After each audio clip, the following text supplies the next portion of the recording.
Hello friends, welcome in my YouTube channel RB success. Competitive exams में आने वाले award से रिलेटेड जितने भी क्वेश्चंस हैं वो आप तभी अच्छी तरह कर पाएंगे जब आपके माइंड में उनको क्यों दिया जाता है ये चीज़ क्लियर हो।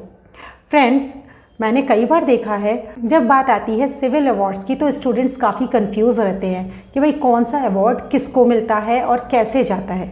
तो आज हम इसी कन्फ्यूज़न को दूर करने के लिए आपके लिए लेकर आए हैं ये अवार्ड सीरीज़। तो फ्रेंड्स, आप सबसे पहले अपना ये कंसेप्ट क्लियर कीजिए कि ये अवार्ड्स जो आज मैं आपको बता रही हूँ ये सिविल अवार्ड्स हैं। ये भारत के सर्वोच्च नागरिक सम्मान कहलाते हैं। भारत सरकार की ओर से दिए जाने वाले 4 सर्वोच्च नागरिक सम्मानों के बारे में आपको पता होना चाहिए, जिसमें सबसे ऊंचा या सबसे बड़ा जो माना जाता है वो होता है भारत रत्न, जो नंबर 1 पर होता है। नंबर 2 पर होता है पद्म विभूषण, नंबर 3 पर होता है पद्म भूषण और नंबर 4 पर होता है पद्म श्री। याद रखिए, Bharat Ratna number 1, then Padma Vibhushan 2, number 3 Padma Bhushan. देखिए नाम बड़ा है, पद्म विभूषण तो सेकेंड नंबर मान लीजिए, पद्म भूषण 3rd पर मान लीजिए एंड पद्म श्री 4th। तो इस तरह से आपको याद रखना है कि आज हम डिस्कस करने वाले हैं भारत के सर्वोच्च नागरिक सम्मान पर। अब दूसरा सवाल ये उठता है कि भाई जब हमें सीरीज़ पता चल गई कि सबसे ऊंचा कौन है, उसके बाद तो अब ये अवार्ड्स दिए क्यों जाते हैं। तो हम स्टार्ट करते हैं भारत रत्न से। फ्रेंड्स, भारत रत्न भारत का सर्वोच्च नागरिक सम्मान है जिसे राष्ट्रीय सेवा के लिए दिया जाता है। इन सेवाओं में कला, इट मीन्स आर्ट्स, साहित्य, विज्ञान, सार्वजनिक सेवा और खेल शामिल है। याद रखिए 5 पॉइंट्स कौन कौन से? कला, साहित्य, विज्ञान, सार्वजनिक सेवा और खेल। जब कोई भी नागरिक इन क्षेत्रों में अपना विशिष्ट प्रदर्शन करता है तो उनको भारत रत्न के लिए चुना जाता है।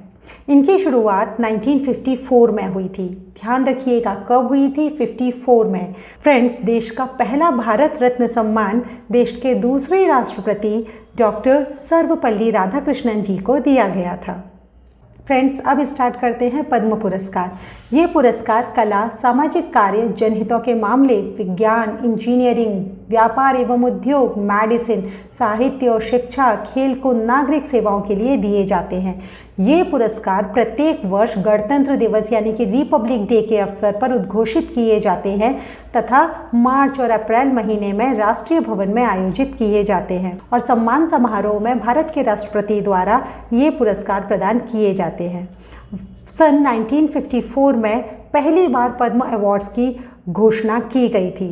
देन 1978, 79, 93 एंड 1997 के से अलावा से इन पुरस्कारों की घोषणा हर साल किया जा रहा है।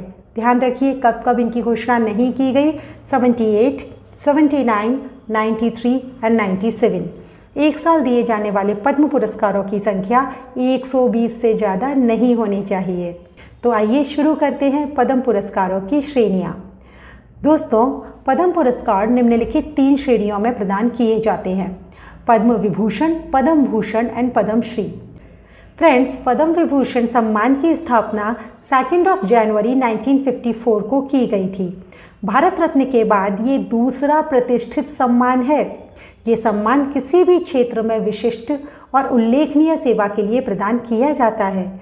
इसमें सरकारी कर्मचारियों की ओर से की गई सेवाएं भी शामिल हैं। ध्यान रखिएगा, भारत रत्न को कैटेगरी वाइज डिवाइड किया गया है, लेकिन पद्म अवार्ड्स जो है ये सम्मान किसी भी क्षेत्र में विशिष्ट और उल्लेखनीय सेवा के लिए प्रदान किए जाते हैं।